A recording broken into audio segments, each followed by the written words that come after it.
Welcome back, Walkons fans, episode 193 of the podcast. And today we're back with another former teammate. And as I've been thinking about it more, I do believe the single most tremendous and unlikely sports story, personal story that I've ever heard. A guy that was always a great teammate, hard worker, alien mutant athlete. And now touchdown catcher from possibly the most talented quarterback to ever live, Dafney. Welcome to the pod, bud. Appreciate you having me. What do you think about that, Dom? Let's talk about A-Rod first. I mean, we're gonna get to you. How what is it like? What is it like to be in a huddle with that guy? Is he the best ever? Is he the most talented quarterback ever? I personally think so. Obviously, seeing it up close, it was just there's days at practice where you're just like, bro, that is Aaron Rodgers. All sidearms, no looks, just making it look easy, just 50-yard bombs, and it looked like he's throwing a slant route. It just looks effortless. So it's just like some days you're just like, man, this dude is just different.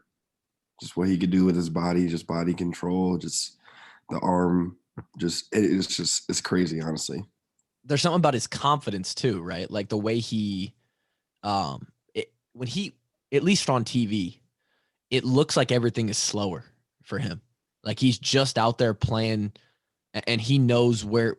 I mean, the way he feels the pocket, and I mean, like you said, it's just weird. He plays different. It's like his football IQ is probably one of the craziest things I've ever seen. Like I was about to ask you about that, how his control of the game and what it was like to watch him manipulate the game from a player's perspective. Like, honestly, crazy. Just like knows everything that's going on. Sometimes he's the head coach where he's just like, yeah, or like just calm down, relax, breathe. We're gonna be okay. I promise you. When he makes a call on the field, everyone else is just like, oh, okay, Aaron has made a decision. He knows what's up. We'll just follow him, right? There are times, yeah, where especially when it comes to like 2-minute, yeah, the headphone is off. It's on. That's incredible. Whatever you say in his little helmet, he's not listening. He knows what he wants. He knows what he likes. He knows kind of, what works in the scheme of the offense. So he's like, just let me go. And they kind of have an Aaron package when it comes to 2-minute, and it's about three books deep because there's a lot.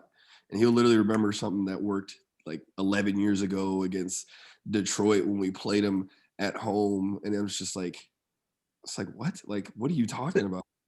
So it's just like, it's honestly like a crazy thing to sit and listen to during meetings where he's just honestly just coaching up everybody. Like, hey, if you do this, when you come, stay in between this hash and this hash, the guy is going to come down. I'm going to lick him off. And it literally happens the same way. I'm just like, we watched the film on Monday and we're just like, bro, he's scary. It's like surgery, dude. He's a surgeon. Yeah. That's probably the best way to is it crazy, or is his talent and ability crazy, or is the fact that you found yourself this past season after the journey that we're gonna talk through, was it crazier that you found yourself to be a part of that story and a part of that, that situation? I'd say there's an equal balance because, yeah, like I was saying, like literally, I think it was week 1 that I was there. We're just at practice and he's just throwing, and like I just looked at him. I'm just like that's Aaron Rodgers. I'm here, Green Bay. I'm in the jersey, by a helmet, and I'm just like, with everything that happened in the first 8 months of 2020, there was no way. If you would have told me in June, July, that I would have been there at that time, I'd have been like, you're lying. You're full of shit. Fucking crazy. Let's run it way back. I did a little research. Dafney was born in North Carolina. Very true. How did we get to Iowa? Well, my mom's whole, like, honestly, like, the whole side of my mom's family lives here. Okay. Like, they all live in the Des Moines area. So moved out there for a job. I was born, and then I think the job relocated her back or something like that. But Okay. I was thinking about this, and I remember I actually have a connection to you, which is funny. That goes all the way back to like probably 2004, 2005. Your brother, your older brother, mhm, was played basketball, mhm. and he played with Pete Jock, right? A little bit, or he would have been playing around. They would have been playing each other around the same time, right? Every weekend. Every weekend. Yeah. And the first time, and I'm sure you were probably there at the tournaments, running around with, watching your brother play. Dude, the Marshalltown Bobcats AAU basketball team was playing your brother like every few weekends at the AAU tournaments around Des Moines, and he was good. And like, bro, I fucking remember that. And I remember my dad was a coach, and like we would have to game plan for Dafney and Pete Jock and Trayvon Young, who went to Louisville, and back when he was playing basketball with like the Riders and shit. And so that like it goes all the way back. And so then when you ended up coming to Iowa in 17, I was like, holy shit. I used to play this guy's brother in basketball like 10 years ago. It was a crazy full circle moment. I remember because I'd be like, who is this short dude with big ass calves? Turns out it is you. And I was like, I remember seeing you like all the time. And then like, I think he was a freshman and you guys came to Valley Southwoods and played him. Yep. Mm-hmm. So I was like, oh my God, that is literally the dude that I see all the time. Short, big ass calves. I was never tall. It's okay. We all can't be gifted. I'm only 6'1", so it's all right. But I just remembered you. I was just like, literally, because obviously, like we all played AAU, or a lot of us played AAU. Yep. So I mean, we saw each other, like you said, literally like every weekend. Yeah. We're going to the same tournaments, whether it's here, whether it's Milwaukee, Yep. Minnesota. We're literally just like honestly traveling with each other. Yeah. Might see you on the highway as we're going to the same tournament. It's just like we're there with each other every weekend. So saw you at Valley South as I'm like, man, that's scary. And then we pulled up. Yeah. And I see you at the facility. I'm like, why do I see this guy everywhere? Like, what is going on? It was weird. I looked the same too. I was still the short, fat kid with nice calves. That's about my only good feature. Crazy shit. So you were into basketball, and coming up like through your, you playing for Valley High School, what was the dream? What was Dom Dafney's future in your eyes when you were 15, 16 years old? Well, up till about junior year, I wanted to play basketball in college. And I was like going to basketball camps like at colleges and whatnot. And obviously AAU, the whole AAU circuit. I was obviously doing all that over the summer. So like up till about junior year, my whole thing was like wanting to play college basketball. Obviously, like my brother was going to, and my dad did. So I kind of wanted to follow in the family footsteps, whatnot. But I don't know. It was something about the Friday night lights, which kind of like changed my whole. I was like, I might like this football thing a little bit more, especially. And they call you for fouls when you hit people in basketball, which is total horseshit. And then basketball, you start to lift weights for football, so you're just too strong for the game, and like you're just very aggressive, and they're ticky-tack calls. You know how Iowa basketball is. Everything, a little hand checks, a foul. So I'm just like, okay, this is really like starting to piss me off. Like that was a big detriment to me as well. My coach Reggie, you remember me on the Knicks? Yep. Yeah, because so the other connection was you used to play on the Knicks against my brother. Yeah. Yeah, because he played on the Defenders. My coach always used to tell me, if you don't use all your fouls, you're being selfish to the team. You were that guy. I also got told the same thing. We were all the same supposed guy. to get all my fouls. We're supposed to be aggressive. Like, we're diving on the ground. We're fighting for the loose balls. Like, if you're not using your fouls, you're being selfish. So that was my mentality. And of course, playing football, you get even more aggressive. So I'm pretty much just wrestling in the middle of a basketball game because Right. I'm trying to win. It's whatever. I'm not even thinking about it. But a lot of these kids don't play football or don't lift like that, so they're getting tossed around. And I'm thinking I barely touched them. You watch the film, just a side check straight to them. It was just like that. It didn't feel that hard to me. You started to figure out that football was maybe more naturally for you. Oh yeah, because I've always just been. My brother's been this. He's always like the skinnier. He was a skinny guy. Yeah. Slim guy, and I was always kind of built. So I'm like, yeah, maybe I need to switch it up just a little bit. What did you play at Western? Yeah. So Yeah. So we're gonna get that. That was my next question, Drake. Was because I've got a lot of buddies that went to Western, and I've heard about the Western experience, and I'm interested to hear it from your side because I've heard some guys say that it wasn't that bad, but I've heard some guys say that it was a living hell. So I'm just curious. Man, in my experience, it was number 2. It was hell. It was hell on earth for sure. Because, I mean, it's community college, so some of these people are like 40, 50 years old that you're going to class with because they just like finished their degree. And like part-time, they got like 4 kids and they got a job and everything. And then half these people like barely graduated from high school, and then the other half are just like there because either money situations or they didn't get accepted in the college they wanted. So it's honestly. And now Dom just said that there was 3 halves to that equation, which equates to Iowa Western education. Literally. Well, how did you? So as crazy as that sounds, that is literally that 150. There's 3 halves. It's 150%. 150% just goofy. And the football experience was total shit from what I understand. Oh, like first day, 16 110s. Oh my God. Next day, 40 people aren't there. Just quit. They're like, yeah, this isn't it. Wow. After that was literally the first day. That's what we did. So they had no idea what was like even good for strength conditioning. They were just trying to weed people out. Pretty much. Wow. Like, there was times where we used to have winter conditioning, right?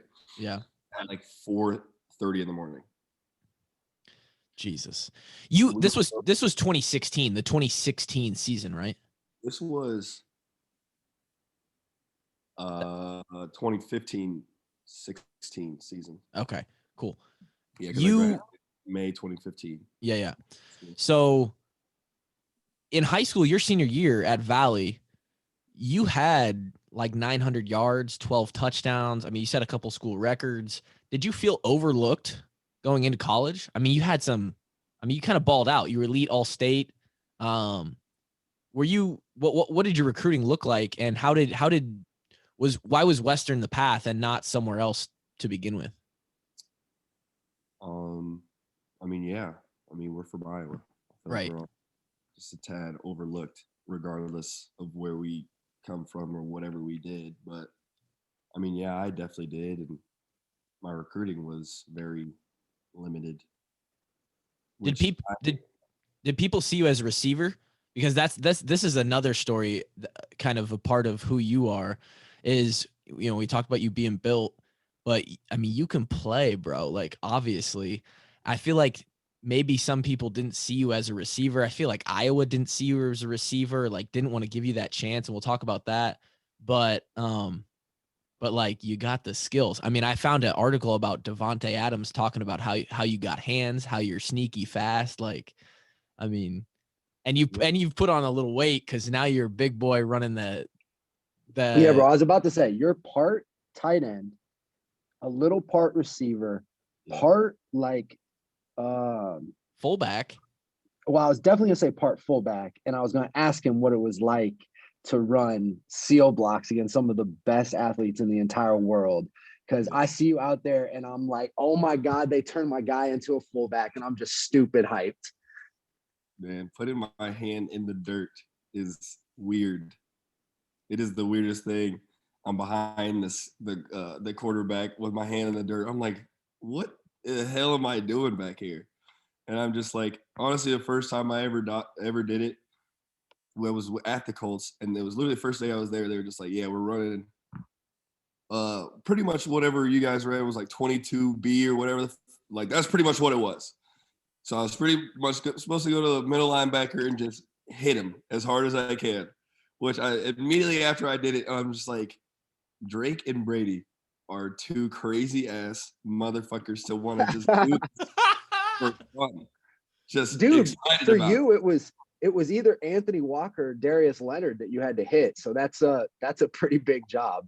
First day, just hey, see big ass 44 right there. Yeah, I'm gonna need you to run full speed and just kick him out. I'm like, all right, yep, that's fuck it, whatever. They were just throwing you to the dogs, bro. So I mean just doing that was crazy. Obviously, immediately started thinking of you guys. I'm just like, yeah, these two are some crazy ass motherfuckers to want to just sit back here and do this for what practices used to be 2.5 hours during camp, hot as hell. Just yeah, coach, I got you. And I'm just like, bruh, this is tough. I'm gonna have to get used to this because this is kind of weird. But no, I mean, that was my mentality. Just be like, hey, whatever you need me to do, that's what it is. For sure. But unlike me and Brady, you actually get to play slot tight end in the red zone. So like we never got that opportunity to run the cross post. Basically, Brian didn't let us do that.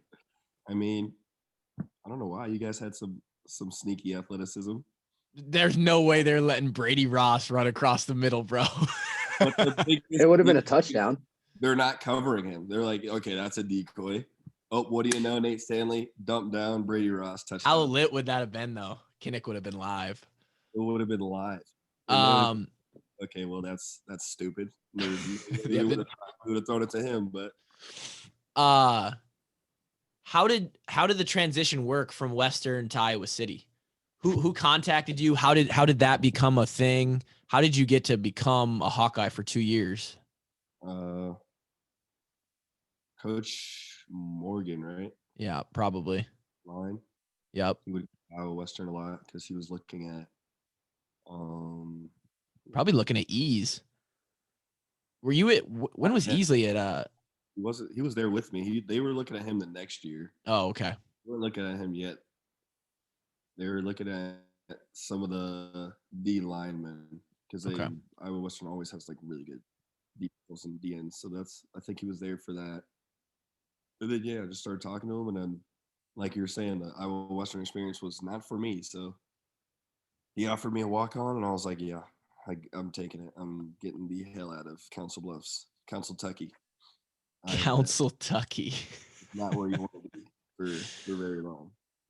So you transitioned into Iowa, and you're a receiver now. Mm-hmm. Is that where you wanted to be? That's where coming into the black and gold, what was the mindset? Like where did you see yourself? I mean, I have to imagine like everyone kind of sees himself finding their way onto the playing field, being the guy, talk about your experience with, in the black and gold. It was like what, 2 years? 3 years, but 3 years. First year that I got there. Okay. So I played the last 2. But I mean, definitely wanted to be a receiver. Would been obviously that for all of high school. So I was hoping, talking to old BK about. Damn, he was about BK, and that just made me die because I'm like, really hearing him talk about the Leno story was absolutely hilarious because I was my first year, so I was introduced to him just throwing shade at Bish almost every day. I'm just like, why does he hate Bish so much? I don't understand. Someone inform me why he does not like Bish, but that the BK impersonation was always like a spot on. Is it high pitch? Just Dafney, get to the corner. Like, what? But no, I literally went there hoping to be a receiver. Obviously, knew special teams was gonna be a way that I could like ease my way in Yep. to whatever. And then I'm pretty sure we had a personnel switch after that season. Yep, we did. So that kind of changed everything. And I was excited about kind of the new coach because it's like, I mean, it's new coach. So there's New opportunities.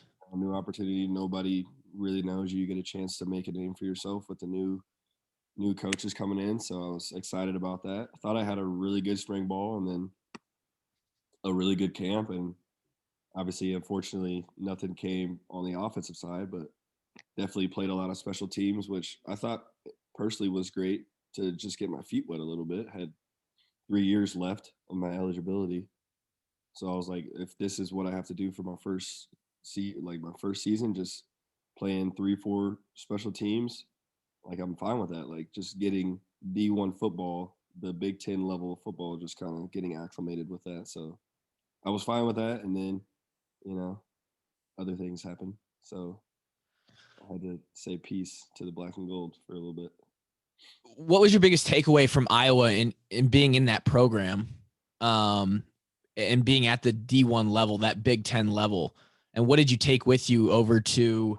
You ended up at Indiana State for the 2019 season.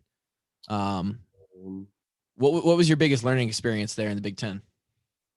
Definitely, I took it from Iowa, the professionalism that they were kind of molding us all to be, like the study habits, the eating, watching your weight, that stuff that like that is pretty important in the NFL level. I definitely took that, as well as just like the intensity and like just the way you have to play the game, where it's just like you have to play it at a certain level in order to be even somewhat decent in Big Ten football. Because most of the time, Big Ten football is like one of the best conferences. So, like, I definitely took that and just, I don't know, just the aggression and just that special teams matters. Just you kind of have to be like, you kind of just take that dog and just take it over to Indiana State and just kind of show them like, kind of take them with me.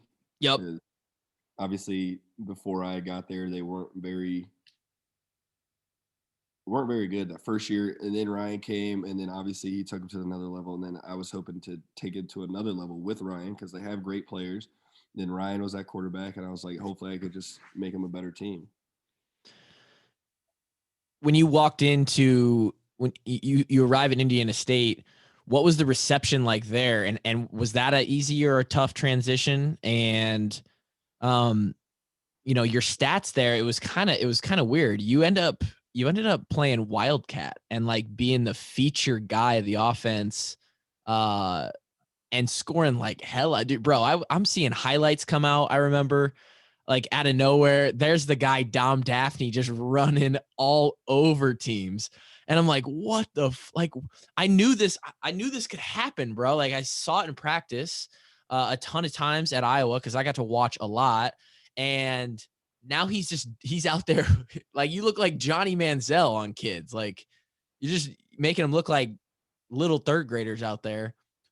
I mean, how fun was that to finally it probably felt like high school again, right? Uh, when I got to run the ball, yeah, because I mean, when I grew up, I played running back anyway, so it's just like riding a bike. Like you get back on there and it's easy. So I was back there just follow my blockers, doing whatever they wanted me to do. But sometimes it was just me doing what I had to do because obviously, like you said, like I knew I was capable of doing that. It just needed an opportunity to do it. So when they were finally like, yeah, we're putting in Wildcat with you, I'm like, I mean, it only took you 8 games, but yeah, sure, here we go. Let's get after it. What was the reason for that? Was that because Ryan got hurt?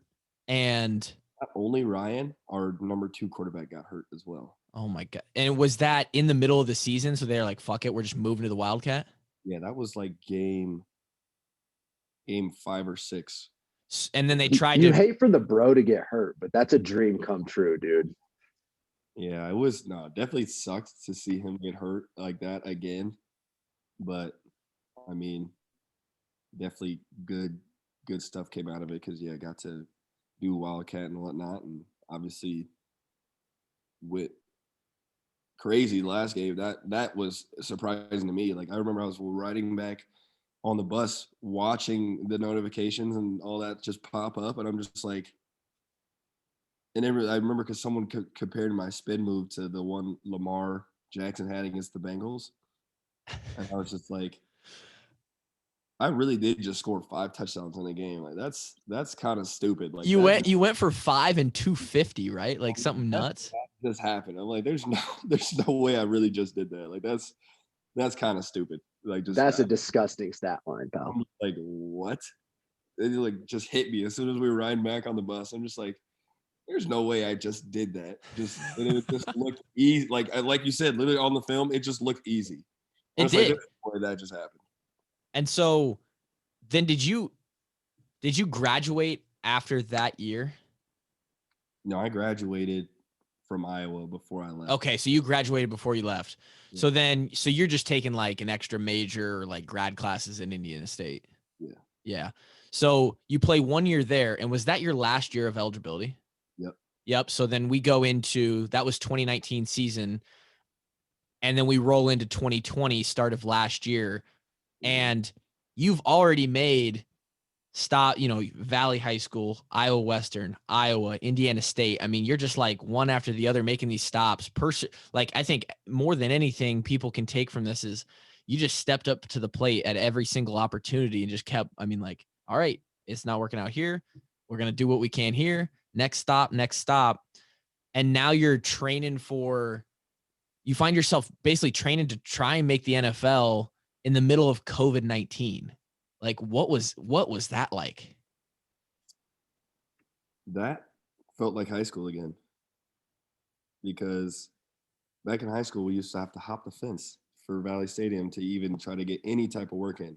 So that's what we were back to doing now. Because everything was closed, they were kicking people off fields, and we're like, yeah, whatever.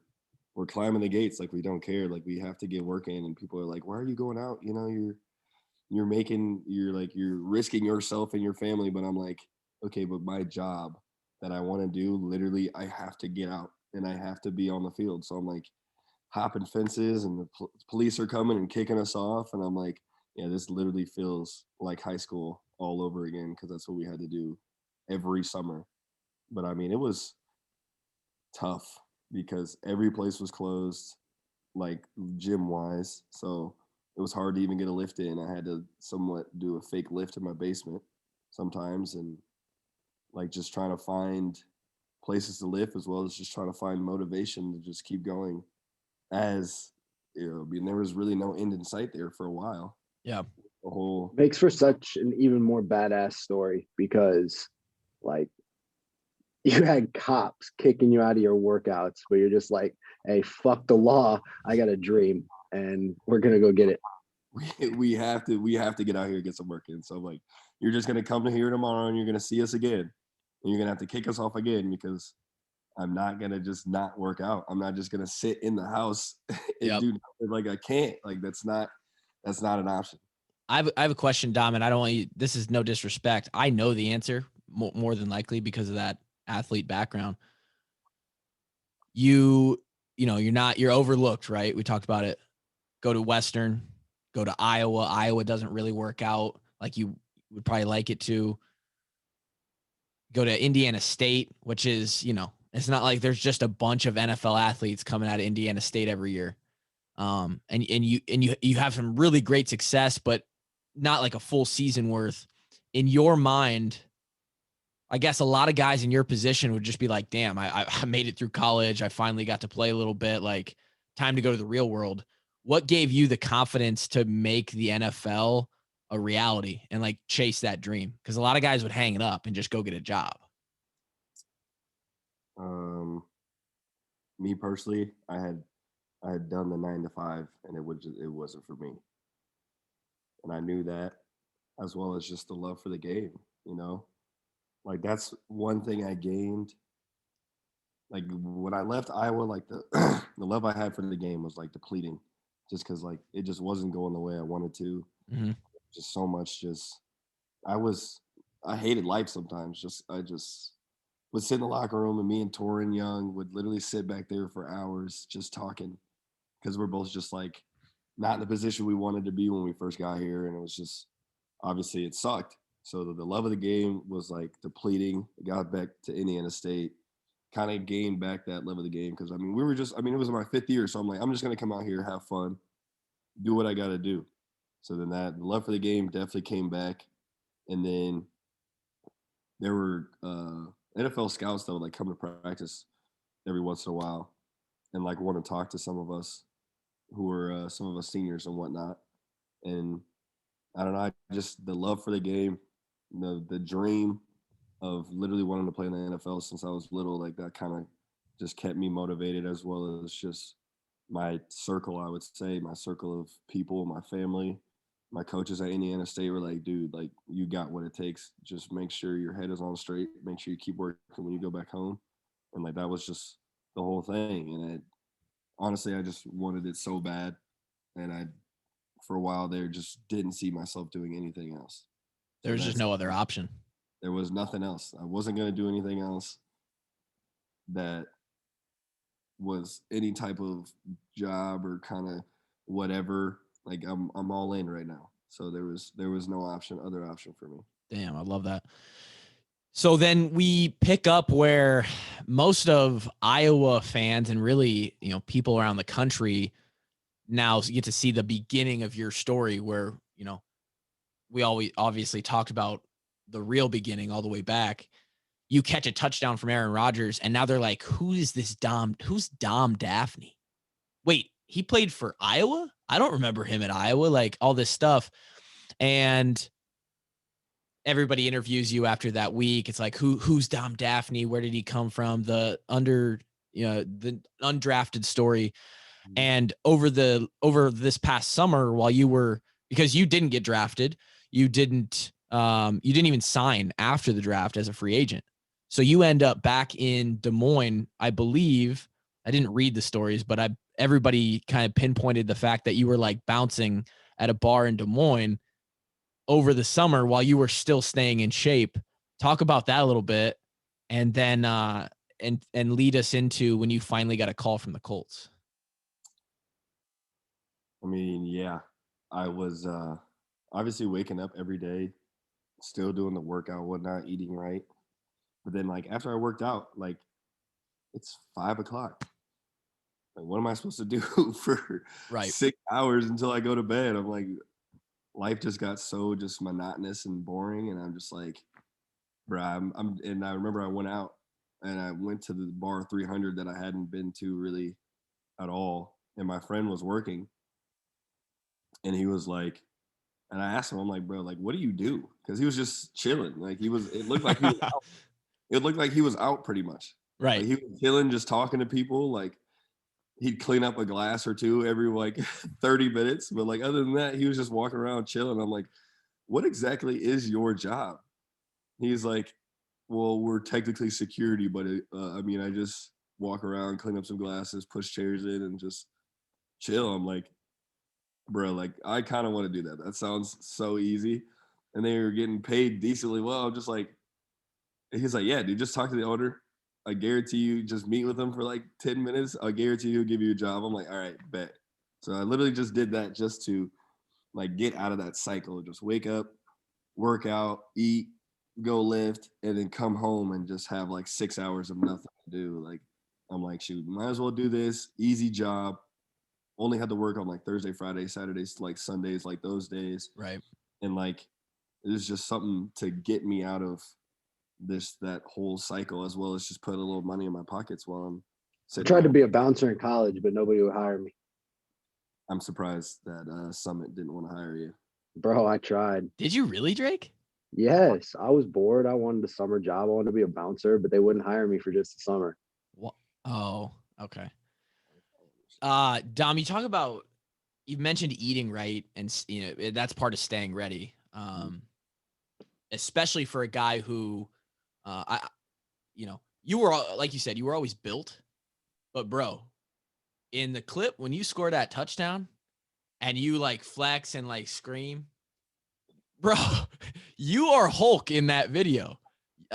You're thick boy season now. Like, how much weight did you put on? What did the body transformation look like? And as you were getting prepared for the NFL, did you know that your chance, your opportunity was going to be a little bit greater if you put on weight and you were able to play? Was that the plan, to kind of mesh into a tight end, H back, F back kind of thing, like a hybrid? Yeah, that was the plan. That's what I was telling the guy I was training with, as well as like that was a lot of feedback I was getting from teams, because obviously, unfortunately, I don't run the 4.2, 4.3, Right. 4.4s, which I'm like, okay, that's fine. And they're like, yeah, like you're still athletic, you can still run, but like you're big, so like you could be like the tight end H back, which is kind of coming back into people's offensive schemes. So they're like, dude, you're perfect for that. Like you could do a little bit of everything, and you block really well, you run good routes, you do all this stuff. Like that is literally like what your body type and what you do. Like that's perfect for you. So that was kind of the conversations I was having with trainers and scouts. And then, I mean, I weigh like 248 right now, which I've never weighed that much in my life. Big boy. And man, first of all, I was 220 at Iowa, right? Yeah. It was so hard to stay at 220. Right. And now you're 30 pounds more. Goodness, when I tell you how hard it was, like I don't think other people understand. They don't. What you have to go through to make weight. We've all done it. We've all done it. In the hot tub for an hour, maybe pop a laxative the night before, just whatever you got to do just to make weight. And I'm like, I remember I came back to Iowa City, I was 7 pounds over. And I was like, bro, there's no way I'm going to have enough time to sit in the hot tub to lose 7 pounds. So I was like, popped a laxative, literally came back to the facility the next day, was perfect. I'm like, all right, I'm just going to keep that in the back pocket in case I need it another day. Because the stories of, because there's guys on the other side too that you see, like, I mean, they're in the, you walk by them, they're in the locker room, and they've got just like 6 Gatorade bottles over there, just waterlogged like a bitch. Just, you could tell they're just about to throw up because they've had 8 Gatorades, a couple waters. They've dove in the hot tub just to get themselves wet, and they may sneak a 5-pound plate in they're like just all they can do just to even be 2 pounds under what they're supposed to be. And then on the other side of it, there's the guys who like come 2 hours early and they straight up just sweat it out in the hot tub. I've been there. You're just bottle, just spit in the bottle. You're spitting. You're doing like high knees in the hot tub, try to do jumping jacks to sweat it out, bro. Legendary stories. 3 times for no reason, just to see if anything. It was just unbelievable. So you were 220. You had trouble staying there, and then finally, like, you got to like live a little bit. What is nutrition? What did that weight gain look like? How did you put that weight on? What were you eating? What was a daily routine like? And how do you approach nutrition now as part of being a professional athlete? That semester when I was just a student at Iowa, I was eating like, I'd lift and I'd eat like 1 or 2 chicken breasts and some rice. Like I was finally able to just eat. I didn't have to care about, I can only have this much of whatever. Right. Like I have to wait to eat or whatever. I could eat whatever I wanted. So that kind of transition. And I got to Indiana State and I was like 230, 235, which everyone, as soon as I got there, first of all, they thought I was a linebacker, which I appreciate. You could have played linebacker, bro. That's fine. Like I appreciate the compliment. They're like 235 receiver. That's not heard of. But then of course I go to the first 7-on-7 and they're like, bro, you move like really well. Like we were not expecting that at all. Like you came in, you're 230. Ooh, you're sneaky. Like, I don't know what to tell you. I played receiver. Like, you're sneaky fast, bro. So like I'm like, okay, whatever. But obviously there was more still like a lot of the pastas and chicken because I was living in my own apartment, so I had to cook for myself. Didn't have a meal plan, so it was just a lot of the chicken breasts, pastas, stuff like that. And when I was training, I would do oatmeal in the morning. I did like a chicken salad for lunch, and then maybe like some salmon for dinner, salmon and something, like just put something with that for dinner, and maybe some yogurt as a snack. But like that was that. And then now I kind of just would have, oh, I miss my breakfast burrito that I have every day when I get to the facility. It has hash browns, cheese, two types of cheeses, ham, bacon, and chicken. Oh, Oh my gosh. That thing is so delicious, and I haven't had it. Dude, you have no idea how much I miss training table. Oh, Having to go find yourself a meal every time you're hungry and not just going to the same place to pick it up yeah, catered, it is horrible. it's tough. But I mean, that's kind of where I'm at now. Just I'm more worried about hydration now more than anything, just because we get so much volume in and running, like you're sweating so much. yeah. Like just it's a lot of taking very high hydration very seriously. Now drinking all the Pedialytes I can and whatnot, and for like nutrition, I just eat. I just make sure I'm eating because obviously we're doing a lot. So I just got to make sure like I'm eating 3 meals a day, or else like I'll come in, I'll be like 240, 240, like 242, which I'm like, okay, that's how I know I need to make sure that I'm getting all my meals in. So it's just making sure, because obviously they have healthy stuff at the facility, like it's all salmons and chickens and lobsters and stuff like that. So I mean, it's healthy. You just got to make sure you're eating. Right. You got picked up by the Colts, and what was it like to finally get that call? Even though nothing's guaranteed. I'm pretty sure you can fill me in. They bring you in for camp and then cut you a few weeks later. What was that experience like for you? Yeah. When I finally got the call, like I literally was at the field and I just let out the biggest scream because I'm like, bruh, like it took so long. Literally nights, just restless nights, just at home. Like, is this even worth it anymore? So finally got the call. That was great. And the mentality was just to go out there and just not come home. Like as soon as I get out there, like I'm not coming back. So just to get out there and finally do that, and then yeah, I was there for like the last 2 weeks, like 2.5 weeks, something like that, and I was very close to making the practice squad.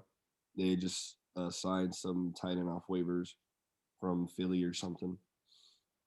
So I was like, okay, that makes sense. I mean, as a guy who has some years under his belt versus a guy who I'm a rookie, there wasn't much about me anyway. So I was like, it's respectable. So I was like, okay. But then with that, I took from just being there, and I'm like, now I'm like, now I've seen what the NFL life is like. Like, there's no going back for me. So I'm like, this is what I like. This is what I'll be doing. Like, that was how I felt when I came back. Like, I got a little bit of the taste. Like now I want like the whole thing. So I was just even more motivated when I came back home. That happened for a couple months, and then the pack come calling, right? And I'm sure that was another day of like, fuck yeah, another chance finally. And it says you got signed to the practice squad on October 12th, and your time with Green Bay begins. And what was that like? You actually catch a little bit. What's that day to day like? Just fighting, knowing that nothing's guaranteed, but you actually make the practice squad. So now it seems a little bit more sure. Camp. Now you're practice squad. Then eventually, early December, you get called up for the game day roster. Talk about all of that experience. What's it like in Green Bay? Yeah. Well, shoot, practice squad. I'd be good at practice squad for 3 years at Iowa. I was on scout team. So I'm like, this is bread and butter. This is easy. And now they're finally paying you to read the cards. That's what I'm saying. Like, all you have to do is read a card. That's all I have to. That's easy. I can do that all day. So I'm like, you really just get to go there and like work on your skills. Like, obviously, being a tight end was weird. So I was taking every opportunity to rep those skills and learn how to learn how to block inline and all that stuff. So I mean, just it was like a every day, just try to get better and try to showcase like what I could do. And obviously, more and more every week, they would give me more responsibility on practice squad or practice squad. No, yeah, on scout teams and stuff, right? So they give me more responsibility, and like they started to trust me more. Coaches started to talk to me more and whatnot, and like, yeah, this guy can actually, like, he's actually a good player. Just showing like that I could run routes and catch the ball and run the ball, because I'm like, I did all of it in college. So whatever you want me to do, I'm going to be able to do it. So that was kind of my take from that, is just come in, get right, work on your tight end skills, as well as just show them that there's more to you than that. There's more that I could do. Like, I'm out here running the ball, I'm in the backfield blocking, I'm pass blocking, whatever. Just show them like everything that you're capable of. And then, yeah, we unfortunately, dudes got injured. Obviously, you never want to see that happen. And it was just freak stuff, just one after the next. And it was just like dudes literally just falling back to back. And it was just like, it was scary for us, because it was like, okay, what is going on? Like, there was like 2 dudes in like 20 minutes that got hurt. And we're just like, and everyone's just like, bro, like, what is like, people were like falling, and like, you don't normally like touch the ground at practice. Dudes were slipping everywhere, and we were just like, it was a weird day. And then like, obviously got called up, and that was crazy to even think that, yeah, I'm about to be playing in an NFL game. Like, it took this whole time, and we took this weird path to finally get to, who did we play? We played Philly. And I'm like, I'm actually going to be playing in an NFL game. I'm like, that was nuts. And then obviously the next week it was funny, because the next week they told me, oh, you're going to be coming up. And so I thought it was like the regular game day come up. I thought it was just like, I was still going to be on practice squad. And I was like, okay. And we went to go sign the contract. And he was like, I don't think you understand what I'm telling you. Like, we're signing you to the team. Like, it's not just a elevation for the game. Like, we're signing you to the 53. I'm like, yeah, I didn't realize that that's what we were doing. He was like, yeah, you were so calm when I told you. So I thought maybe you were like trying to play it cool or whatever. And I'm like, no, I thought it was just a regular practice squad guy come up for the game. He's like, no, we're signing you to the 53. Like, you're going to be like on the active for the rest of the season. I'm just like, and I was like, bro, could you say that one more time? Like, I need one more time, because I'm like, that's just, hearing you say that was crazy. And I'm just like, I just need you to say it, just so I could just enjoy that for a second, because I'm like, there's no way that you're telling me that I came all this way from the weirdest route anyone could have took, and you're telling me that you're signing me to the active. And they're like, yeah. I'm like, all right. And then what's even crazier is we get up there, I'm going to sign the contract, and I read it, and it says 2 years. And I was like, whoa, what are you talking about? And I'm like, so he gets done reading it. I'm like, can you explain, like, why does it say 2 years? And he was like, yeah, we're signing you for the rest of this season as well as next season. I'm like, wait, what? I'm like, time out, hold on. What? I literally just thought I was only coming up for the game. Now you're telling me you're signing me to 53, and now you're going to tell me that I'm coming back next year? He's like, yeah. I'm like, I'm not even gonna lie, I almost cried right at the spot, because I'm just like, that's a long-term job. What? I'm just, yeah. I remember I called my dad. He started crying. I'm just like, bro, this is nuts. The fact that just went the way it did, I'm just like, that was crazy. When you got the pen in your hand, you a little shaky, because that, I mean, just you describing the story has me sitting here like, holy shit. I feel like I'm there. It was so wild. Like, I was reading it like if my life depended on it. Reading that felt like a movie. It's just like, absolutely. Like, you're upstairs in the offices, so like everything's extremely nice and smells good, and it's just like everything's real, business upstairs. So you're just like, you take that long walk to the office, and you're just like, bro, this is a crazy experience. And yeah, it was literally like a movie. And to make it just another step crazier, a few weeks later, you're fucking in the end zone with a pass from A-Raj with a touchdown. What's going through Dom's mind at this point? I mean, bro, like, it's the ultimate come up. I mean, first of all, I was looking at the ball like there's no way he just threw the ball to me. So I'm looking, I'm like, bro, that's the ball. So that's literally why I fall. I had the same exact feeling when Nate Man. threw me the ball for my first touchdown, bro. I saw it coming, and I was like, this is actually happening. Oh, my God. Polecat felt similar as well. Oh, that's tough. Sorry. It ain't tough. It ain't tough. I caught a pass against Ohio State, bro. Sorry about that. I was about to run on the field. I know. And hey, not everybody can score tutties. Not everybody can score tutties. But I just remember the ball was coming, and I'm focusing on it with everything that I have. Like, you better not drop this. I was literally, that's why I fell, because I was so hard focusing on the ball. Yeah, because you were wide open. Wide open. But like, I didn't know that. All I saw was the ball coming. I'm just like, oh my goodness, the ball's coming. And I just caught it and fell. And I looked to the side, and I'm just like, bro, did I just score a touchdown? And everyone's just running to me. I'm just like, and then that was it was insane. I'm like, there's no way I just scored a touchdown. Bro, how is it playing with my guy Bobby T? Say it again. He asked about Bobby T. Tanyan. That's my guy. He's like big bro. Like, he's just a cool dude, just really laid back. I think it's so funny because our whole team was like about like a good vibe, like manifestation, like all that stuff, like, and like you wouldn't expect it. A lot of people to be like into that type of stuff, like yogas and the just like all those relaxation techniques and making sure your mental is 100%. But like, a lot of the guys on our team are into that stuff, and honestly have put me onto it a little bit, because it's just like, it's so important to see what you want and then go get it.